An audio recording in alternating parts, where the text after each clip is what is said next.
Hi అండి. Welcome to Albert creations. మరి ఈరోజు మనం కొత్తిమీరను ఇంట్లోనే ఎలా పెంచుకోవచ్చో చూద్దాం. ఫస్ట్ కోకోపీట్ అండ్ ధనియాలని రెడీగా ఉంచుకోవాలి. కోకోపీట్ అంటే కొబ్బరి నార. ఈ కొబ్బరి నారను ఒక కాటన్ క్లాత్‌లో తీసుకొని తడుపుకోవాలి. దాని మీద ఈ విధంగా ధనియాలని మొత్తం స్ప్రెడ్ అయ్యేలాగా చల్లుకోవాలి. ఇలా చల్లుకున్న తర్వాత చక్కగా మొత్తం కవర్ అయ్యేలాగా ఫోల్డ్ చేసుకొని ఒక 2-3 డేస్ వరకు పక్కన పెట్టుకోవాలి. ఒక 2-3 డేస్ అయ్యాక ఓపెన్ చేస్తే ఇలా ఈ విధంగా మొలకలనేటివి స్టార్ట్ అవుతాయి. ఈ మొలకలను టెర్రస్ పైన ఉన్నటువంటి సాయిల్ ఉన్న కంటైనర్స్‌లో గానీ, లేక సాయిల్ ఉన్న టబ్స్‌లో వేసుకొని ఉంచాలి.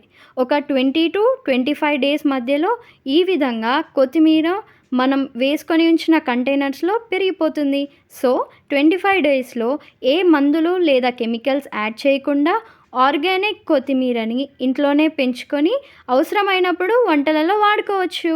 సో, ఈ వీడియో గనక మీకు నచ్చినట్లయితే please like, share and subscribe. Thank you.